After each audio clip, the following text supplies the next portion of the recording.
So the news of the week. Yeah. Boxing news of the week because there was a lot of it. A lot of it, man. Listen, I was woo, let's go. That was where do I fit in? That's out of nowhere. Yeah. That was so we got Errol Spence and Manny Pacquiao coming up this summer. Go ahead.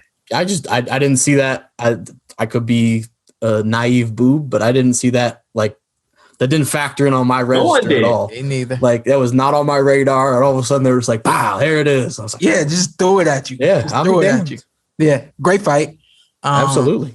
I don't want to preview it too much right now, but yeah, we'll go into depth closer. My initial thoughts is the timing. Is this great timing for Manny Pacquiao, or is this great timing for Errol Spence Jr.? That's what I'll leave you with for now.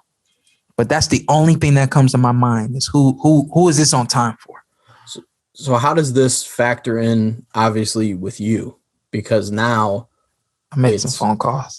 Rightfully so. Yeah, because remember I said I was gonna fight in July. Yeah, and then I saw this. I was like, Carl, I said I need to talk to you ASAP. You know, hit my dad up. Because now it takes, and I think I mentioned the funniest thing to me, or one of the funny intricacies of this is, so Errol wants to unify 147. Pacquiao had that belt. Mm-hmm.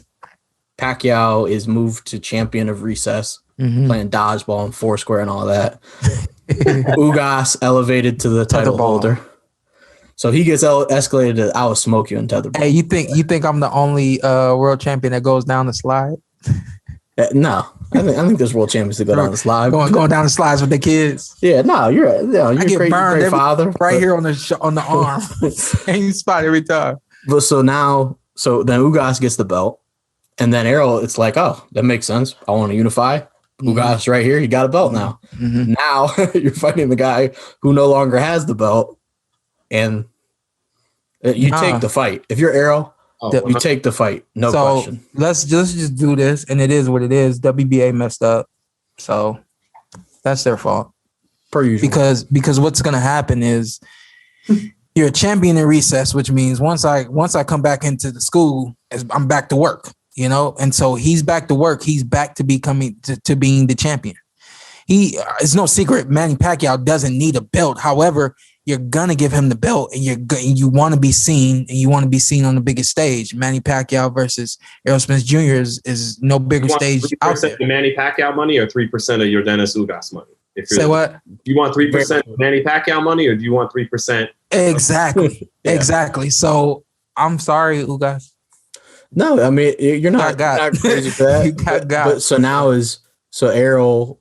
Now you can get that belt, which is great. I think Errol wins comfortably, but I think Pacquiao, I love him. God love him. Beat Keith, but yeah, I think Errol, that's a different dog right now. I don't want to say too much right now. But no, we'll definitely get I swear to God, I'm still like trying to put everything together. So going off that with you though, does that put Ugas in play for you, perhaps? Interesting. Okay. Yeah, no, I mean, I made some phone calls to say the least. So because now everything is on the table by this fight happening. Now it's like, and to go back to Bud, and I won't say too much about Bob Arum. I know, God, I'm sure he's a great guy, great family man, whatever. Watch your mouth, Carson. Yeah, I was gonna say, as a businessman and as just a person, I have qualms with him. But like, be careful because he could get us canceled. Yeah, fair. And I don't want to be disrespectful, but I just think he makes the comment about a fight with you and Terrence Crawford, and he's just like, yeah, but who pays for that? It's like, if you mean who buys the fight on a pay-per-view, people buy Sean Porter, Terrence Crawford on pay-per-view.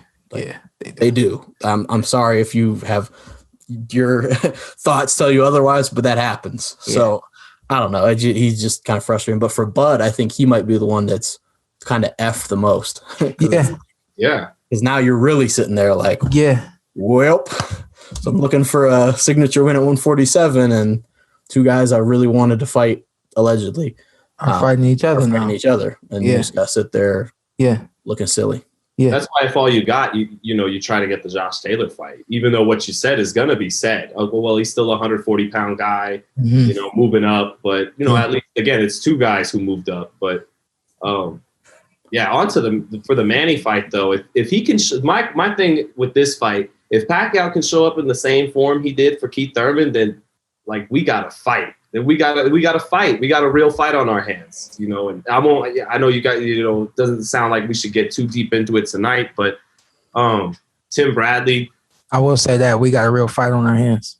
I'm not siding with Carson on Errol Spence winning comfortably. I think we got a fight on our hands. I'm not saying Errol Spence is going to blow Pacquiao 1-12, but I just think I think he's got too much right now. I'm very interested to see what happens in this fight. Wasn't thinking about this fight at all, but seeing it be announced, I'm really interested to see what happens. This is kind of like the way we talked about Taylor Ramirez, where you're just like, there's no way it's not fun to watch. You can't tell me there's an Errol Spence and Manny Pacquiao fight that's not going to be fun as hell to watch between both of them. You put either of those guys in with somebody and it's fun. You put them together, it's going to be next level. But no, it should be interesting. Then the last kind of to close up, last big. I love being a boxing fan along with being a fighter. Yeah, it's like I get to enjoy both worlds. You know what I mean? Like I'm open. I'll tell you who I think is gonna win, how they win, blah blah blah blah blah. Not always, but go ahead. Well, you know what I'm saying. Like I'll break down the fight, whatever. I'll break down the fight, but I just love that I get to be a boxing fan and enjoy this. Like I don't stay tight. Like I don't want to talk about this because it's the welterweight division. Like I don't give a damn. Like this is a great fight. Unfortunately, it's not me, but it's a great fight, and I can't wait. Don't tell me you didn't enjoy what you saw, because I know you did. What you need to do now: hit that subscribe button, hit the like. Hit that notification button. Check us out every week, every Tuesday. Something new for you right here on the Port Away Podcast.